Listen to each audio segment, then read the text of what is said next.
अस्सलाम वालेकुम my YouTube family. उम्मीद करती हूँ सब खैरियत से होंगे। आज मैं आपसे शेयर करूंगी आलू और पालक के क्रिस्पी पकोड़े। बहुत टेस्टी बनेंगे। एक बार आप ये रेसिपी ट्राई करें, शुरू से लेकर एंड तक आपने ज़रूर देखनी है ये रेसिपी। बहुत मज़ेदार और क्रिस्पी पकोड़े बनेंगे। आज की रेसिपी बहुत इंटरेस्टिंग है, इंशाल्लाह आपको बहुत पसंद आएगी। आलू को मैंने पील ऑफ कर लिया है, तो आलू को आप लोग दो तीन तरह से काट सकते हैं, जैसे आपको पसंद है। बिस्मिल्लाहिर्रहमानिर्रहीम। मैं आपको प्रोफेशनल तरीके से आलू के पकोड़े बनाना सिखाऊंगी। जैसे हम बाज़ार से लेते हैं सेम उसी तरीके से आप लोग घर में बना सकते हैं। ये देखिए, इस तरीके से हम आलू को काट लेंगे। आप लोग सिंगल भी इसको पीस कर सकते हैं ताकि आपको आसानी हो घर में बनाने के लिए। इस तरीके से जितना बारीक या मोटा आपने रखना है, मैं आपको एक कट करके दिखा देती हूँ। बिस्मिल्लाहिर्रहमानिर्रहीम। ये देखिए, सेम इसी तरीके से दुकान पे जो पकोड़े मिलते हैं उस हिसाब से हम इसकी आज कटिंग करेंगे। पकोड़े तो आपने बहुत खाए होंगे, लेकिन इस तरीके से आप बनाएंगे बहुत टेस्टी बनेंगे।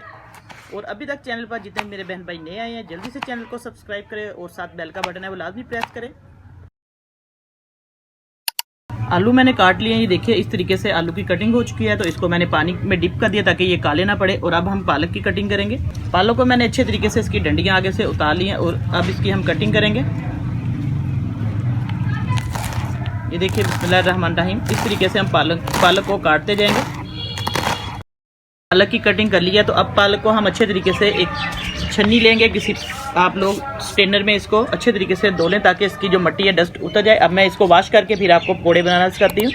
अब हमने एक खुला बर्तन ले लेना। आप लोग इस तरीके से कोई बर्तन ले। बिस्मिल्लाहिर्रहमानिर्रहीम। अब इसके अंदर हम आलू और पालक डाल देंगे। अच्छे तरीके से मैंने इसको वॉश कर लिया। अब इसके अंदर जाएंगे स्पाइसेस।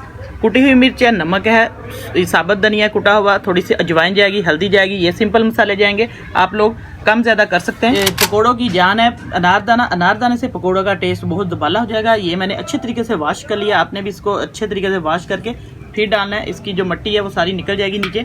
अब इसको अच्छे तरीके से हम मिक्स कर लेंगे ताकि जो मसाला है वो अच्छे तरीके से हमारे आलू और पालक के अंदर जज्ब हो जाए। अब इसके अंदर हम डालेंगे बेसन। बेसन से पकोड़े बहुत मज़े के और टेस्टी बनेंगे। बेसन को आपने अच्छे तरीके से छान लेना है। ये देखिए, बेसन आप उस हिसाब से डालें जितना आपका मटेरियल है। अब इसकी मिक्सिंग कर लेंगे। पानी आप लोग तब डालें, पहले अच्छे तरीके से इसको मिक्स कर लें। अब मिक्स कर लिया मैंने बेसन को और पालक आलू सारा मटेरियल। देखिए, अगर हल्का सा पानी है आप लोग इसके अंदर हाथ पानी वाला लगा दें, क्योंकि ये पालक और जो आलू है उनमें नमी बहुत थी, इसलिए पानी कम मैंने इसके अंदर डाला। ये देखिए, आपके सामने बैटर तैयार है। अब इसको हम थोड़ी देर रखेंगे रेस्ट पे। तो घी गर्म करते हैं। अब इसके अंदर हम एक प्याज ऐड कर देंगे। प्याज को आप लोग लंबे लंबे स्लाइसिस में काट लें। अब इसको मिक्स कर देंगे अच्छे तरीके से। बैटर तैयार हो गया हमारा माशाल्लाह से। अब कढ़ाई में घी डाल दिया। घी आपने अच्छे तरीके से गर्म कर लेना है। अब मैं आपको थोड़ा सा चेक भी करवा देती हूँ। इस तरीके से हमने घी को चेक करना है पहले। ये देखिए, अब घी हमारा गर्म हो चुका है, तो अब हम बिस्मिल्लाहिर्रहमानिर्रहीम पकोड़े डालते हैं। ये देखिए, इस तरीके से आपने पकोड़े लेने हैं और छोटे बड़े आप लोग कर सकते हैं अपनी मर्जी से।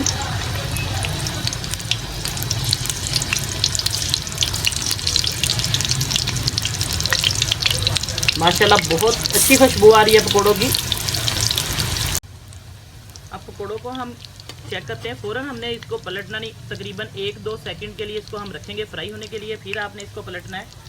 घी अच्छे तरीके से गर्म होना चाहिए। और वीडियो अच्छी लगे तो लाइक का बटन ज़रूर प्रेस किया करें और अपने दोस्तों में, अपने रिश्तेदारों में ज़रूर इसको शेयर किया करें ज़्यादा से ज़्यादा।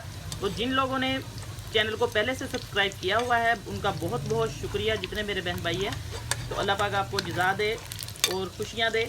बस इसी तरीके से साथ बंधे रहिए और एक दूसरे की सपोर्ट किया करें।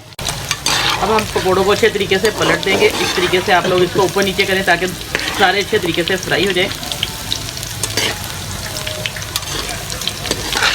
बस इसको अच्छे तरीके से पलटना है। फिर मैं आपको सारे पकोड़े निकाल के अच्छे तरीके से इसको डिश आउट करती हूँ। अब माशाल्लाह से हमारे पकोड़े बिल्कुल फ्राई हो चुके हैं, तो अब इनको हम निकाल लेंगे। ये देखिए, माशाल्लाह बहुत अच्छे गोल्डन कलर इनका आ गया। इस तरीके से